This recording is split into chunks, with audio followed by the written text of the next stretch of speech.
గాంధీభవన్లో TPCC అధ్యక్షుడు మహేష్ కుమార్ గౌడ్ మాట్లాడుతున్నారు. ఇప్పుడు ఆ లైవ్ చూద్దాం. నాయకులకి చెప్పులు తడినటువంటి పరిస్థితి. ఫోటోలు వీడియోలు చూడలేదా మనం? మాది ప్రజాస్వామ్యాన్ని నమ్ముకున్న పార్టీ. సమిష్టి నిర్ణయాలు ఉంటాయి. ఎస్ భాజపా ఏఐసిసి పిసిసి కలయికతో నిర్ణయాలు చేస్తాం. మాదొక పద్ధతి.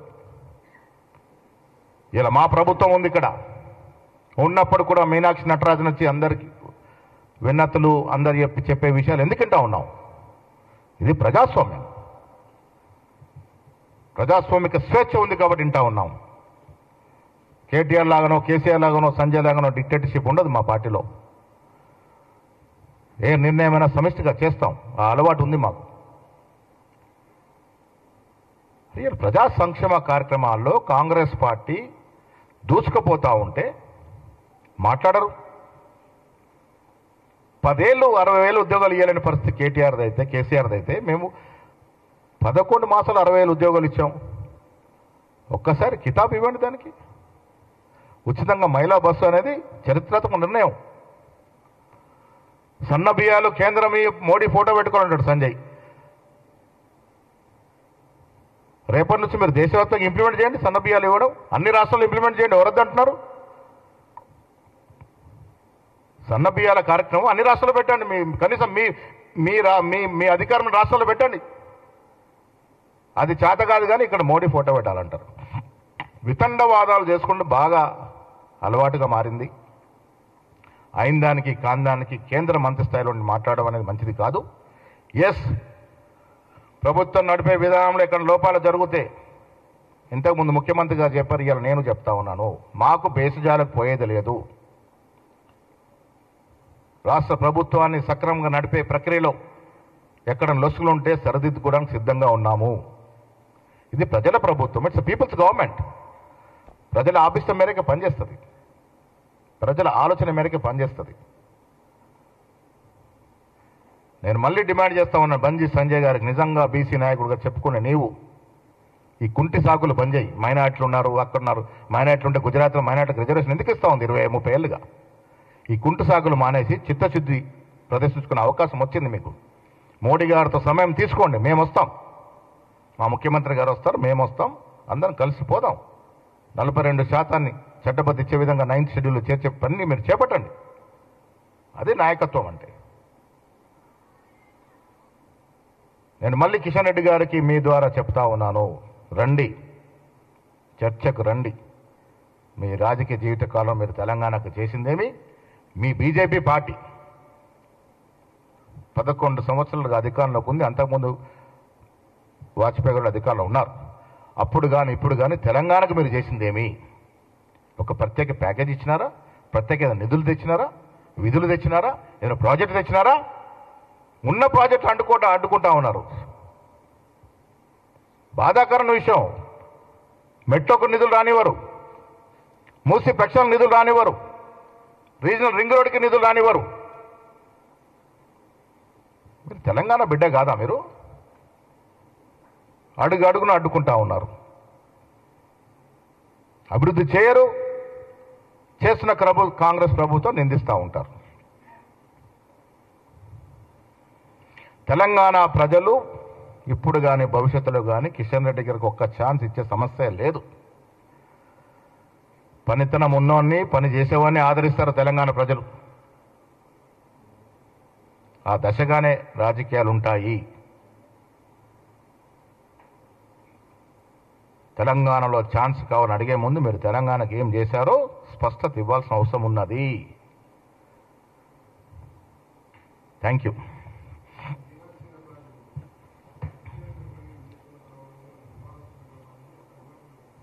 వివాదాస్పదం చేస్తున్నటువంటి మిత్రులకి నేను విజ్ఞప్తి చేస్తా ఉన్నాను, సెక్రటేరియట్లో అందరూ కలవచ్చు. ఒక టీవీలో చెప్తా ఉన్నాడు, సీఎం చైర్లో కూర్చోనట రివ్యూ చేసిందట. అర్థం ఉండాలి. వీడియోలు రిలీజ్ చేసే ముందు కొంత జర్నలిజం విలువలు పాటిస్తే మంచిదని మీ అందరూ విజ్ఞప్తి చేస్తా ఉన్నాను. నేను కూడా ఉన్నాను ఆ సమావేశంలో. బట్టి గారి ఛాంబర్కి పోయినాము. యాంటీ రూమ్లో బట్టి గారు, పొంగులేటి శ్రీనివాసరెడ్డి గారు, శ్రీధరబాబు గారితో నేను, మీనాక్షి గారు, వంశేందర్ గారు, ఇంకిద్దరు సోషల్ యాక్టివిస్ట్ కలిసినాము. ప్రభుత్వ వాదన విన్నాము. 400 ఎకరాలు ఏం చదివించుకున్నారు, ఎందుకు చదివించుకున్నారు అవన్నీ విన్నాము. తర్వాత ప్రజలు చెప్పే వాదనలు వింటానని ఆవిడ గచ్చిబౌలి స్టేడియంలో స్టూడెంట్, ఆ రోజు గాంధీ భవన్లో నేను మీనాక్షి గారు ఇక్కడ కూడా విన్నాం. ఎన్ఎస్ఐ మా బిందురోలు చెప్పినటువంటి మాటలు విన్నాం, వారు ఏ రకంగా రిక్వెస్ట్ చేస్తున్నారు విన్నాం. ఎస్, ప్రజాస్వామ్యంలో ప్రభుత్వం మాదైనా మేము ప్రజలు ఇచ్చే సూచనలు సలహాలు వింటా ఉన్నామంటే ప్రజాస్వామ్యమా కాదా? పోయిన కేసీఆర్ ప్రభుత్వం ఎలాంటిది ఉండేనా? ఎన్ని ఎకరాలు బుల్డోజ్ చేశారండి, ఎన్ని వేల ఎకరాలు బుల్డోజ్ చేశారు హైదరాబాద్లో. ఇదే కిషన్ రెడ్డి, ఇదే లక్ష్మణ్, ఇదే సంజయ్ గారు నోర్లు మూతలు పడలేదు అప్పుడు, ఇవాళ మాట్లాడుతూ ఉన్నారు. మాది ప్రజాస్వామ్యం కాబట్టి వినడానికి వచ్చింది మీనాక్షి నటరాజన్ గారు, వింటా ఉన్నాం, ఏం చేయాలో అలా ఆలోచిస్తూ ఉన్నాం. ఇవాళ ప్రస్తుతం కోర్టులో ఉంది అది. ఒక పేపర్లో వచ్చింది నన్ను వద్దన్నారని, మీనాక్షి గారు నన్ను వద్దన్నారని. నేను శ్రీరామనవమి కోసం ఊరికి పోతా ఉంటే నెక్స్ట్ రోజు అది వద్దనే వాళ్ళు మొదటి రోజు వద్దనాలి కదా, మరి మొదటి రోజు నన్ను ఎందుకు కూర్చోబెట్టుకున్నారు? నేను మీనాక్షి కదా కలిసింది. సెకండ్ రోజు కూడా ఉండమంటే నేను ఉండట్లేదమ్మా, వంశీ ఉంటాను నీతో చెప్పాను. నేను వంశపారంపర్యంగా మా తండ్రి గారు కట్టిన గుడిలో పూజ కాబట్టి నేను పోవాల్సి వస్తూ ఉంది. శ్రీరామనవమి నేను ఉండలేకపోతాను, నేను అడిగి తీసుకున్నాను. నన్ను వద్దన్నదని ఒక పేపర్లో. దయచేసి మీ అందరికీ ఒక రిక్వెస్ట్, తప్పులు చేస్తే ఎత్తి చూపే అధికారం మీకు ఉంది, అదే మీ డ్యూటీ. 4th ఎస్టేట్ వాళ్ళ డ్యూటీ అది, ఎత్తి చూపండి. తప్పులు చేసినప్పుడు ఎత్తి చూపండి. ఏ తప్పు చేయకుండా బట్టగాల్సి, అంటే రాజకీయ నాయకులు వేయడం వేరు, మీరు కూడా బట్టగాల్సి చేస్తారంటే ఎట్లా? వాస్తవాలు రాయండి, తప్పులుంటే కూడా రాయండి, మేము స్వాగతిస్తాం. ప్రజాస్వామ్యం ఇది, మీరు రాసే ప్రతిదాన్ని స్వాగతిస్తాం. తప్పులు రాసినప్పుడు డెఫినెట్గా స్వాగతిస్తాం. కానీ లేని ఉన్నట్టు ఉన్నది లేనట్టు రాస్తే ఏమవుతుందంటే విలువలు పడిపోతాయి. దయచేసి అర్థం చేసుకోండి.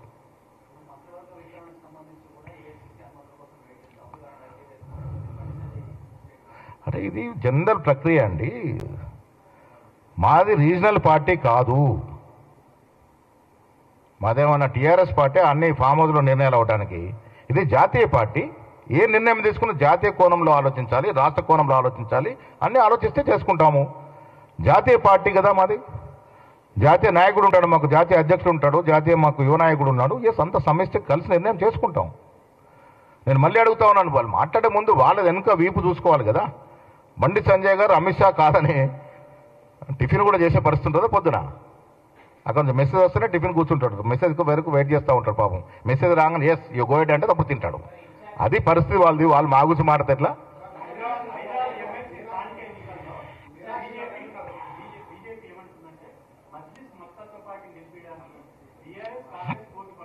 మేము ఎక్కడ నేను చెప్పామా మజ్లిస్కి పార్టీకి మద్దతు ఇస్తున్నామని? మాకు సంఖ్య లేదు కాబట్టి మేము పోటీలో లేము. మాకు సంఖ్య లేదు కాబట్టి మేము పోటీలో లేము. మేము ఇంకా దాని మీద నిర్ణయమే తీసుకోలేదు మద్దతు విషయంలో.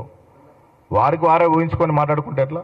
వాళ్ళు ఏ మద్దతు ఉందని, ఏ మద్దతు దొరుకుతుందని మద్దతు సంఖ్య లేకుండా ఇలా నామినేషన్ వేశారు. ఇది తొండితనం కదా? సంఖ్య లేకుండా ఎట్లా నామినేషన్ వేశారు? ఎవరు మద్దతు తీసుకొని గెలుస్తాం అనుకుంటున్నారు? వాళ్ళు జవాబు చెప్పాలి ఫస్ట్. మాకు సంఖ్య లేదు, సంఖ్య లేదు కాబట్టి మేము ఇలా పోటీలో లేము. అదే అక్కడే మీరు తాను అర్థం చేసుకోవాల్సిందంటే, ఇన్ఛార్జ్ సబ్ కమిటీ ఏదైతే ముఖ్యమంత్రి గారు వేసినారో వారిని కలిసి SU 400 ఎకరాల విషయంలో వారు ఏం చెప్తారో వినడానికి సెక్రటరీ పోయినాము. It's not at all A review meeting. బట్టి గారు ఛాంబర్లో యాంటీ రూమ్లో కలిసి చెప్పడం జరిగింది. వారు ఇచ్చే వివరణ వారు మంత్రి వాళ్ళు ఇచ్చారు. ఏ రకంగా ఇది జరిగింది, ఎప్పటి నుంచి ల్యాండ్ ఎట్లా ఉంది, ఇది అసలు ల్యాండ్ చంద్రబాబు నాయుడు గారు IMG భారత్కి ఇస్తే ఆనాడు రాజశేఖర రెడ్డి గారు దాన్ని రద్దు చేశారు. తర్వాత కోర్టుకు పోయిన ధర్మేలా అది ఇవాళ ప్రభుత్వానికి ఏ రకంగా వచ్చింది ఇవన్నీ చెప్పడం జరిగింది. మీనాక్షి నటరాజన్ గారు వారి వాదన విన్నారు, స్టూడెంట్స్ యొక్క వాదన విన్నారు, సివిల్ సొసైటీస్ యొక్క వాదన విన్నారు. ప్రజాస్వామ్యం నమ్ముకునే పార్టీ కాబట్టి అందరి వాదనలు వింటాము కూడా. ఎవరు చెప్పారు అది? అసలు అలాంటి ప్రస్తావన లేదు కదా. ఏమని చెప్పారు? మల్లురావు గారి అభిప్రాయం ఏమి ఉంటుంది అది? అంటే ఆయన సెంట్రల్ యూనివర్సిటీ సిటీ మధ్య ఉంది కాబట్టి ప్రశాంతంగా ఉండాలని, వేరే దూరం తరలిస్తే బాగుంటుందని మల్లురావు గారి అభిప్రాయం కావచ్చు అది. ఎస్, అభిప్రాయాలు, వ్యక్తిగత అభిప్రాయాలు ఇక్కడ ఉంటాయి. నాకు తెలిసి రాష్ట్ర అధ్యక్షుడు నాకు అలాంటి సమాచారం ఏమి లేదు, అలాంటి ఆలోచన కూడా ఏమి లేదు. ఇప్పుడు అదే కోర్టులో ఉన్నటువంటి అంశం అది. కోర్టు నిర్ణయం వచ్చే వరకు మనమే మాట్లాడకూడదు. కోర్టు నిర్ణయించిన తర్వాత అప్పుడు ఆలోచిద్దాం ఏం చేద్దాం అనేది. ప్రజాస్వామిక స్వేచ్ఛ ఉన్న పార్టీ ప్రపంచంలో ఏదైనా ఉందంటే అది కాంగ్రెస్ పార్టీ. ప్రజాస్వామ్యంలో నాకున్న అభిప్రాయాన్ని వెలుబుచ్చడానికి అవకాశం కాంగ్రెస్ పార్టీలోనే ఉంటుంది. బట్ ఫైనల్ డిసిషన్ ఎప్పుడవుతుంది? అందరు అభిప్రాయాలు విన్న తర్వాత మెజారిటీ అభిప్రాయంతో నిర్ణయం అవుతుంది. అది అది అంతే అంతే. ఎస్, ఇప్పుడు కోర్టులో ఉన్న అంశము గవర్నమెంట్ ఏమైనా చేయాలనుకున్నా మా సలహా సూచనలు ప్రభుత్వాన్ని అడిగితే మేము డెఫినెట్గా చెప్తాం. ప్రభుత్వం అడిగితే చెప్తాము. బట్ ఏదున్నా రేవంత్ రెడ్డి గారు ఏదైనా చర్య తీసుకుంటే అది వ్యక్తిగతం, ఆయన కోసం కాదని. అవును,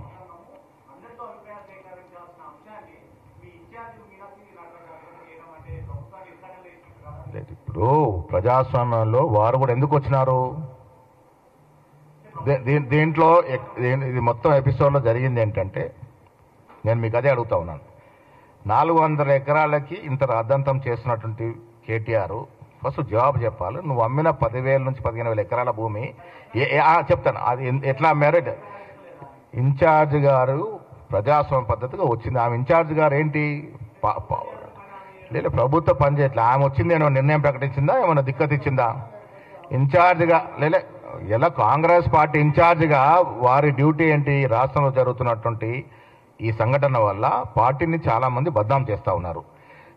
నేను ఇవాళ ముఖ్యమంత్రి గారు విజ్ఞప్తి చేస్తాను, ఏ అని వాడి లేని జనికలను సృష్టించి లేని నెమ్మల్ని సృష్టించిన వ్యక్తులను ఎవరిని వదలకూడదు.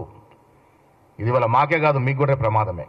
వ్యక్తిగత స్వేచ్ఛకు భంగం కలిగించే విధంగా ఏ టెక్నాలజీ వాడి లేనిది ఉన్నట్టుగా, లేని జంతువులు ఉన్నట్టుగా, లేని పీకాక్స్ ఉన్నట్టుగా ఎవరైతే చిత్రీకరించారో వారిని డెఫినెట్గా వారి మీద క్రిమినల్ చర్యలు ఉండాలి. నేను మీ ద్వారా ముఖ్యమంత్రి గారిని మా ప్రభుత్వం డిమాండ్ చేస్తా ఉన్నాను. దీనివల్ల ఏమవుతుందంటే వాస్తవాలు పక్కెళ్ళిపోతూ ఉన్నాయి. లేని విషయాలు తీసుకొచ్చి ప్రజల్ని రెచ్చగొట్టి వీళ్ళు ఎందుకు ఇది జాతీయ స్థాయిలో ఇష్యూ అయింది, లేని విషయాలు దాంట్లో జోడించి ఏఐ ద్వారా కొన్ని వీడియోలు చేయడం వల్ల పబ్లిక్ అటెన్షన్ డైవర్ట్ అయింది. కొందరు తెలియక పాపం ఇది నిజమైన వీడియోలు అనుకొని దాన్ని అప్లోడ్ చేశారు, కొందరు రీట్వీట్ చేశారు, కొందరు తెలుసుకొని దాన్ని మళ్ళీ డిలీట్ చేశారు.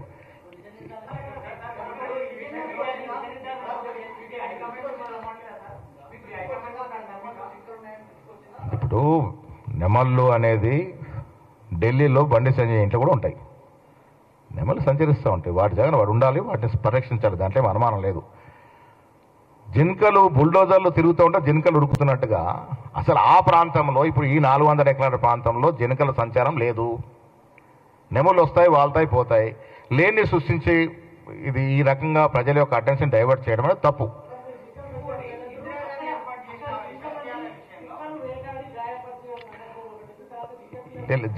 లేదు, అది అక్కడ కాదు. 22,400 ఎకరాల్లో ఈ 400 మీద మిగతా చోట ఫారెస్ట్ ఉంది. సైడ్ పార్టే కదా.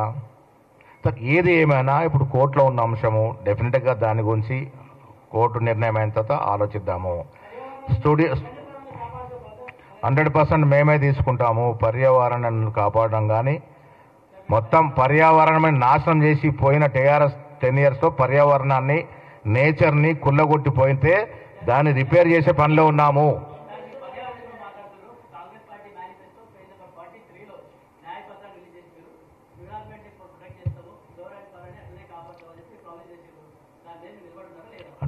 నిలబడతాము. మోడీ గారు ప్రధానమంత్రి అయిన తర్వాత రేపే మీకు లెక్కలు ఇస్తాను. అస్సాంలో, మణిపూర్లో, అరుణాచల్లో పర్యావరణానికి విఘాతం కలిగే చర్యలు ఎన్ని చేపట్టినారో మోడీ గారు ప్రధానమంత్రిగా రేపు మీకు లెక్కలు చామల కిరణ్ రెడ్డి గారు ఇస్తారు. రేపు మళ్ళీ ప్రెస్ మీట్ పెట్టి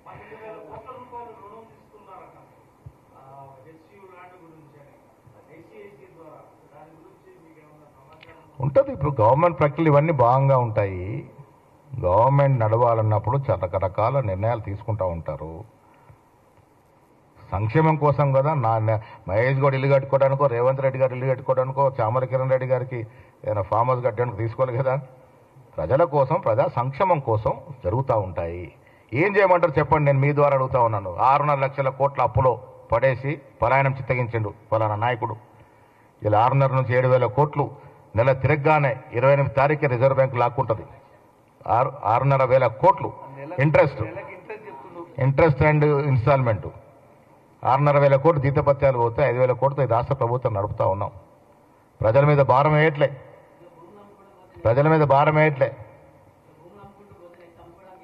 భూములు అమ్ముకుంటా పోయేది మా ఎజెండాలో లేదు. పోయిన 10 ఏళ్లలో అమ్మిన భూముల లెక్కంతా కేటీఆర్ ప్రైవేటు వ్యక్తులకి, వారి దోస్తులకి, వారి కుటుంబ సభ్యులకి, వారి చుట్టాలకి దోసిపెట్టినటువంటి ఎకరాల లెక్కంతా మీరే దయచేసి తీయండి.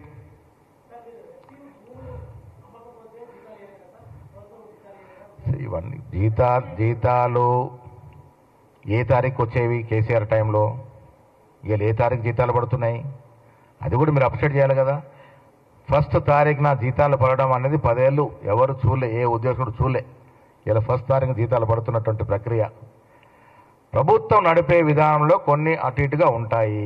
ప్రతిదాన్ని భూతద్దంలో చూడడం తగదు. అల్టిమేట్గా మా ప్రభుత్వ ధ్యేయం ప్రజల సంక్షేమం. ఆ సంక్షేమం వైపే పోతాము. ఎవరు ఎన్ని వీడియోలు సృష్టించినా, ఫేక్ వీడియోలు పెట్టినా, ఏ టెక్నాలజీ వాడినా నేను మీ ద్వారా తెలంగాణ ప్రజలకి విజ్ఞప్తి చేస్తూ ఉన్నాను. తొందరపడొద్దు. వాస్తవాలు తెలుసుకునే ప్రయత్నం చేయండి. వాస్తవాలు తెలుసుకున్న తర్వాత మీరు దాని మీద రియాక్ట్ అవ్వాలి. తొందరపడి ఇలా ప్రపంచమంతా కూడా ఫేక్ సబ్జెక్ట్ మీద నడుస్తూ ఉంది. వ్యక్తిగత స్వేచ్ఛను హరించే విధంగా విచ్చలవిడిగా మార్ఫింగ్ చేస్తూ ఉన్నారు, వీడియోల్ని ఎడిటింగ్ చేస్తూ ఉన్నారు. ఇది మంచి సాంప్రదాయం కాదు. ఇలా చేసే వాళ్ళ మీద కఠిన చర్యలు ఉండాలని ప్రభుత్వం డిమాండ్ చేస్తూ ఉన్నాను.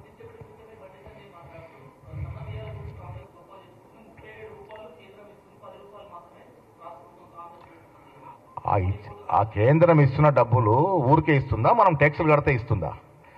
అందుకే ఇవాళ నేను ఇందాక ప్రొఫెసర్ కోదండరామ్ గారు పెట్టినటువంటి రౌండ్ టేబుల్ కాన్ఫరెన్స్ పోయి వస్తూ ఉన్నాను డీలిమిటేషన్ మీద. దక్షిణాది రాష్ట్రాలు యావత్ దేశంలో నేషనల్ ఎకానమీ కాంట్రిబ్యూటర్లో టాప్ 10 కంట్రీస్ ఏడున్నాయి? టాప్ 10 స్టేట్స్ ఎక్కడున్నాయి? దక్షిణాది రాష్ట్రాలే. దాంట్లో 8 స్టేట్స్ దక్షిణాది నుంచి ఉన్నాయి. Top 10 economic contributors the country. మనకు వస్తుంది ఎంత? మనం ఇస్తుంది ఎంత? మనకు వస్తుంది ఎంత? గుజరాత్ ఇస్తుంది ఎంత? గుజరాత్కి వస్తుంది ఎంత? ఉత్తరప్రదేశ్ ఇస్తుంది ఎంత? ఉత్తరప్రదేశ్కి వస్తుంది ఎంత? మణిపూర్, మిజోరం నేషనల్ కాంట్రిబ్యూట్ చేస్తుంది ఎంత? వాళ్ళకు వస్తున్న వాటా ఎంత? ఇట్లా లెక్కలు వేసుకున్నప్పుడు దక్షిణాదికి తీరని అన్యాయం జరుగుతూ ఉంది. రేపు సీట్ల కోత పెడితే కూడా తీరని అన్యాయం జరుగుతుంది. కాబట్టి మేము ఎదిరిస్తూ ఉన్నాము. ఇవాళ 37 రూపాయలు ఇస్తున్నామని చెప్తాం. మనం కడుతున్న ట్యాక్స్ ఎంత గవర్నమెంట్కి, యూనియన్ గవర్నమెంట్కి? తిరిగి వాళ్ళు ఇస్తుంది ఎంత? చాలా తక్కువ ఇస్తారండి. ఇంకా అసలు కార్డులు ఇవ్వని పరిస్థితి. వాళ్ళు ఇచ్చే నిధులు దేనికి కూడా సరిపోవు. నేను మళ్ళీ మీ ద్వారా బండి సంజయ్ గారికి రిక్వెస్ట్ చేస్తున్నా. సంజయ్ గారు కేంద్ర మంత్రి కదా, ఈ రాష్ట్రంలో ఒక వినూతనమైన కార్యక్రమం చేపట్టాము. సన్న బియ్యం అనేది ఒక చరిత్రాత్మకటువంటి అంశం. మీరు యావత్ దేశంలో ఇచ్చే ప్రయత్నం చేయండి. మీరు చాలా చోట్ల రాష్ట్రాల్లో ప్రభుత్వంలో ఉన్నారు, అక్కడ ఇచ్చే ప్రయత్నం చేయండి. ఇదే 37 రూపాయలు తీసుకొని అక్కడ కూడా సన్నబియ్యం ఇవ్వండి. పేద ప్రజలు సన్నబియ్యం తినిపియండి. ఎందుకు చేయరు ఆ కార్యక్రమం? ఇలా తెలంగాణ ప్రభుత్వం వినూత్నంగా తీసుకుంది. ఎవరు ఊహించలే ఈ కార్యక్రమం వస్తుందని. ఇలా సన్న బియ్యాల మీద ప్రభుత్వానికి పేరు వస్తుందని హెచ్చు అంశాన్ని తీసుకొచ్చి తెరమీకి తమ్మిని బొమ్మి చేసి బద్నాం చేసే ప్రయత్నం చేస్తూ ఉన్నారు. ప్రజలు, విఘ్నులు ఇవన్నీ ఆలోచించాలని కోరుతా ఉన్నాం.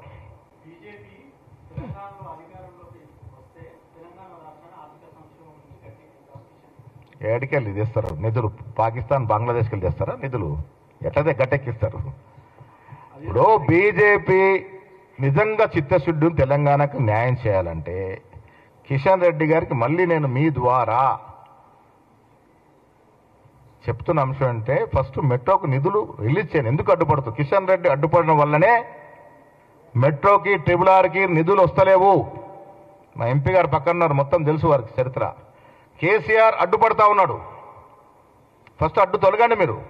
ఈ కిషన్ రెడ్డిని అడ్డు తొలిగితే, కిషన్ రెడ్డి అనేటువంటి ఒక అడ్డు తొలిగితే ఈ రాష్ట్రానికి రావాల్సిన మెట్రో నిధులు వస్తాయి, ట్రిపుల్ ఆర్ నిధులు వస్తాయి, మూసి ప్రక్షాళనకు నిధులు వస్తాయి. ఫస్ట్ నిధులు ఇవ్వండి. కిషన్ రెడ్డి గారు, బండి సంజయ్ గారు ఒకవేళ ఇంకా ఒక ఛాన్స్ అని అధికారిని కళ్ళు కంటే అది కలగానే మిగిలిపోతుంది. తెలంగాణలో బీజేపీ అధికారం రావడం అనేది సాకారమయ్యే అంశం కాదు. మీకు